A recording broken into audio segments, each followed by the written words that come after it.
अखिल भारतीय नाग संघ हमारे भारतवर्ष में, भारतीय उपमहाद्वीप में नागवंश विरासत के जो नागवंश विरासत के जो वो हैं, उनके विरासत के क्या कहते हैं उसको, उनके अगली पीढ़ी मतलब आधुनिक पीढ़ी वो अपनी विरासत के बारे में जानकारी रखना चाहते हैं और जानकारी रख के अपने लोगों को पूरे नाग संघ के इतिहास के बारे में जो दबा दिया गया है, बिल्कुल ब्लैकआउट किया गया है, उसको पुनर्स्थापित करना चाहती है। पुनर्स्थापित करके अपने लोगों को उस दिशा में जागृत करना चाहती है। इसलिए ये नाग संघ की स्थापना की गई है, क्योंकि इसके जो चलाने वाले लोग हैं, हम लोग नागवंश की विरासत के लोग हैं और हमारी विरासत सिंधु घाटी सभ्यता से लेकर तथागत बौद्ध संस्कृति से लेकर सम्राट अशोक की संस्कृति होते हुए बाबा साहब द्वारा भारतीय संविधान निर्मित करने तक का एक बहुत बड़ा लंबा इतिहास है।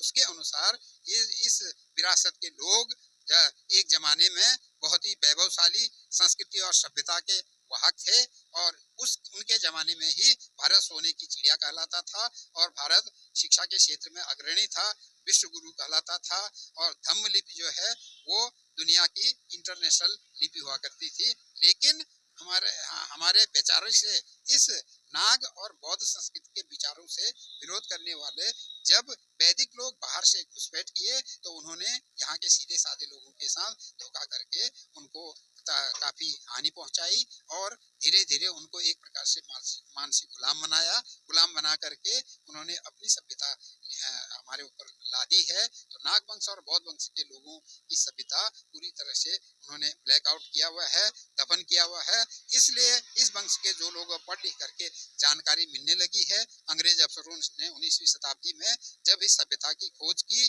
सम्राट अशोक के द्वारा 84,000 शिलालेख लेखों को उजागर किया दुनिया के सामने और अंग्रेज अफसर कनिंघम और प्रिंसेप ने इसको उस समय की जो लिपि लिखी हुई थी लोगों को पता नहीं था, उन्होंने उसको डिकोड करके दुनिया के सामने उजागर कर दिया। तब उसके जो विरासत के लोग हैं सबके कान खड़े हुए, धीरे धीरे लोग उस दिशा में सब अनुसंधान करना शुरू किए। तो हम लोगों ने भी इसके विरासत के लोगों को एकत्रित करके इस नाग संघ की स्थापना की है, जो अपनी खोई हुई विरासत की पुनर्स्थापना करके अपने पुराने गौरव को प्राप्त करने की दिशा में उसको आगे बढ़ने का ये उद्देश्य है। ये जो आपने बताया सर, ये तो जब पूरा भारत एक था तब का बता रहे, अभी तो विभिन्न जातियों में बट गए हैं लोग, कैसे एकत्रित करने के कार्य करेंगे? यही तो है सबसे बड़ी समस्या, तो जाति की है। वो जाति हमारी पहचान नहीं है, ये वैदिकों ने बनाया हुआ है। उन्होंने क्या किया, यहाँ के सीधे साधे लोग थे, कोई जात प्रथा नहीं थी तथागत के समय में और नागवंश की जब शुरुआत हुई थी कोई ऊंचा नीचा नहीं था, कोई जात व्यवस्था नहीं थी।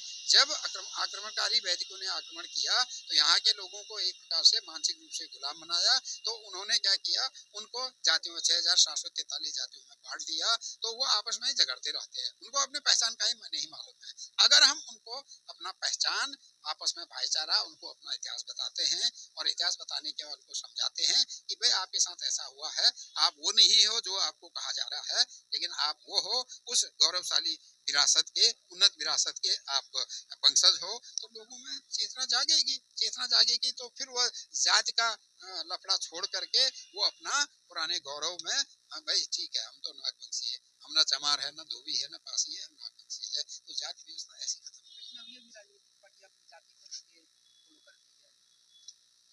जाति का एक पार्टी है सर, उसको कैसे नहीं, हम पॉलिटिकल पार्टियों को थोड़ा के लिए हमने ये कार्यक्रम लगाया है ना, ये किया है। ये नाग संघ जो है, नाग संघ ये सांस्कृतिक और सामाजिक संगठन है। इसका किसी राजनीति से कोई संबंध नहीं है। हम अपने समाज को जागृत करेंगे, तो उस राजनीति से कोई मतलब ही नहीं है ना, वो तो अपना सामाजिक जागृत करेंगे। भाई हमारी संस्कृति थी एक जमाने में, आज हमारे पास कोई संस्कृति नहीं है, सब भुला गए हैं हमारे यहाँ। ऐसे में बहुत सारे लोग कहेंगे कि अब इलेक्शन आती है तो बहुत सारे संगठन अपनी जातियों को करने में जुट जाते हैं। नहीं, हमारा कोई, हम तो वो जाति मानते ही नहीं है ना।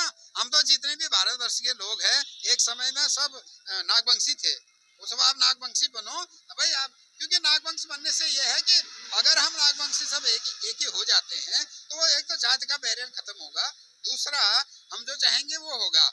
फिर वो अलग अलग लोगों को अलग सेगमेंट में बांटने का तो चक्कर ही नहीं है, सब सेगमेंट को एक साथ करने का हम भारत के नागवंशी है। भारत को महान बनाना है, भारत को वही पुराना विश्व गुरु बनाना है, भारत को सोने की चिड़िया बनाना है। तो सभी लोग, आपके परिवार में 4 भाई होंगे, चारों भाई बराबर सक्षम हो, आपके पिता ने चारों सभी के लिए एक तरह की व्यवस्था की हो, सब लोग बढ़ेंगे तो परिवार बढ़ेगा ना अल्टीमेटली।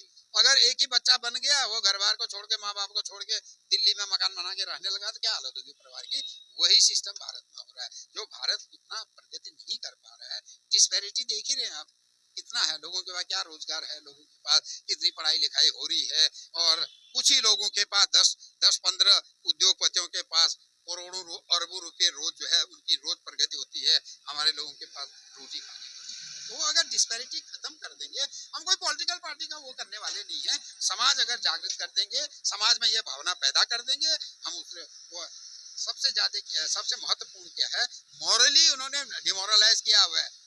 जैसे वो नाम भी रखते हैं तो क्या करेंगे, वो चूतिया राम रखते हैं नाम अपना, बिल्कुल ही महाबेकार आदमी भी होगा, बजरंग वीर बहादुर सिंह, ऐसा नाम ही से मोरल हाई होता है ना, वो नाम ही ऐसा रखते हैं, दुखी राम, गरीब राम, वो मोरल, ये कल्चर हमें बदलना है। डिमोटिवेट कर रहे हैं, वो डिमोटिवेट किया हुआ है उन्होंने, उसको मोटिवेशन, उनको दोबारा मोटिवेट करके उनको स्ट्रेंथ, उनका मोरल हाई करना है।